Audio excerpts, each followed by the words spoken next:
আসসালামু আলাইকুম। সবাই কেমন আছেন? আল্লাহর রহমতে সবাই ভালো আছেন। আর ভালো থাকাটা এখন আসলে ভালো লাগার মতো না। সবাই আছি মোটামুটি, সবার মনে অতটা শান্তি নাই। কারণ হচ্ছে কালকে রাতে 2টা আমাদের রামপুরা এলাকায় ডাকাত নাকি পড়ছে। মানে মাইকে অ্যানাউন্স করে হচ্ছে, মসজিদের মাইকে অ্যানাউন্স করে আমাদেরকে বলা হচ্ছে রাত 2টায়। ঠিক আছে, তা আমাদের গলি সবাই হচ্ছে আপনার যার যার মতো, আমাদের যে গলি যে পোলাপাইন মানুষ, মানে মহিলা সবাই একদম দা বটি লাঠি ছোটা যেখানেই আছে সব কিছু নিয়ে সারা রাত পাহারা দিছে কি, ঠিক আছে। এবং কি ডাকাতরা ককটেলও ফুটাইছে।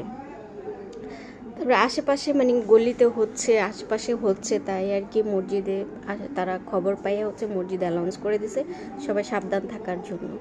তারপরে সবাই তো সাবধানতা করছে। আমরাও লাফ দিয়ে ঘুমাইতে গেছি, এর মধ্যে উঠে গেছি। কিন্তু তারপরে দেখলাম আসলে কি, তারপরে আমার ভাই বলতেছে, দেখ আপা এগুলো হুদায় কিছুই না, মানুষকে আতঙ্ক ছড়াইতেছে যে ডাকাত পড়ছে। পরে আমার ভাই বলতেছে যে এগুলো আতঙ্ক ছড়ানোর জন্য এগুলো করতেছে। আর পরে দেখলাম যে আসলেই ঠিক, বিভিন্ন ইউটিউব, ফেসবুক, তারপরে টিকটক সব কিছুতে ঢুকে ঢুকে দেখলাম, মানে সব কিছু দেখে। আর যারা হচ্ছে যে বাসায় ডাকাতি হচ্ছে, যে বাসায় মানে লুটপাট হচ্ছে, মানে অনেকেই তো দেখতেছি ভিডিওতে, তা তখন দেখলাম যে তারা দেখে দেখেই করতেছে।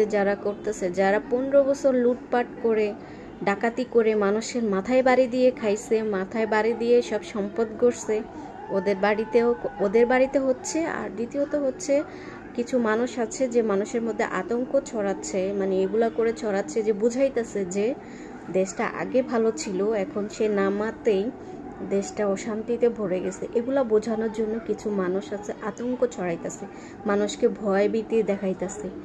এগুলা হচ্ছে তা আমাদের দেখেন সবাই, আমাদের গলির এলাকা সবগুলা দেখেন যে কিভাবে কালকে পাহারাদার ছিল। আপনারা দেখেন ভিডিওটা, আমি তো দিচ্ছি, আপনারা দেখেন। এই যে দেখুন, সব রাতে যে 2টা-2:30 বাজে সব যার যার জায়গা থেকে সবাই লাঠি ছোটা নিয়ে, একদম আমার ফুফাতো বোন পর্যন্ত বের হয়েছে বটি নিয়ে। দেখেন লাঠি ছোটা নিয়ে আমাদের গলি যত ভাই ব্রাদার আঙ্কেলরা, মানে সবাই বের হয়ে গেছে।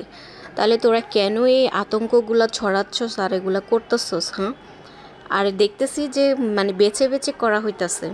যারা 16 বছর ধরে মানুষের মাথায় বাড়ি দিয়ে, মানুষের মায়েরা ধইরা পোড়াইয়া যেগুলা করছে তাদের বাড়িতে হচ্ছে। আর দ্বিতীয়ত হচ্ছে কিছু কিছুগুলো আছে যে হচ্ছে মানুষকে আতঙ্ক ছড়াইতেছে, বুঝাইতেছে যে দেশটা আগে শান্তিতে ছিল, এখন আর শান্তিতে নাই। আর আগে কবে শান্তিতে ছিল? আগেও শান্তিতে ছিল না। তখন মানুষ ভয়ে মুখ খুলতে পারে নাই, বলতে পারে নাই। যে বলবে, যে নির্যাতনের শিকার হয়েছে সেও বলতে পারে নাই।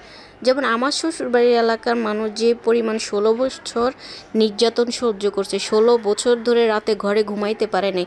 পুলিশ, তারপরে যে এই যে 16 বছর যারা ছিল আওয়ামী লীগের সরকারের ওই যে নেতা পেতাগুলা রাত্রে ঘুমাইতে দেয় নাই একটা দিন, রাতে আইসা টর্চার শুরু করছে। আর তো যখন সরকার আসছে, যখন নতুন করে আওয়ামী লীগ ক্ষমতায় আসে, তখন আমার শ্বশুরবাড়ির এলাকায় কেউ একটা ঘরের একটা তেনা পর্যন্ত রাখতে পারে না, ভাঙ চুর পোড়াইয়া সব কিছু নিয়ে দিছে। আমার নিজের শ্বশুরবাড়ি, আমার নিজের ঘর।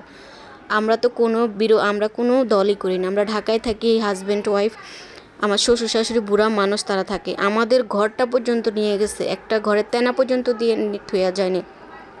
কিন্তু তখন আমরা বলতে পারিনি। কেন পারিনি? কিন্তু আমরা শিকার হয়েছি, বলতে পারিনি। কারণ বললেই তো উল্টা আমাদের উপরেই মারধর, আমাদের উপরেই টর্চার হবে। এই জন্য কেউ ভয়ে মুখ খুলতে পারিনি। এখন তো তোমরা সবাই মুখ খুলতে পারতেছো, এক একজন এই যে ফেসবুক, টিকটক, এই ইউটিউবে সবাই এসে বড় বড় করে বলতে পারতেছো। তখন আমরা বলতে পারিনি, ঠিক আছে? কারণ যে বলবে তারই তো খবর আছে। ওই যে আয়নাঘর দেখো না, ওই আয়নাঘরের মধ্যে নিয়ে ঘুম করে থুইতো, না তো মাইরে ফালাই দিত, লাশও খুঁজে পাইতো না। এরকম টর্চার 16 বছর মানুষ সহ্য করছে, কিন্তু ভয়ে কেউ বলতে পারে না। যে বলবে সেই তো শেষ, তাকে আর খুঁজে পাওয়া যাবে না। এখন এটাকেই বলে স্বাধীন। এখন তো তোমরা সব জায়গায় বলতে পারতেছো। এখন তোমাদের 2-3 দিন সহ্য হয় না। আর 16 বছর মানুষ কিভাবে সহ্য করছে?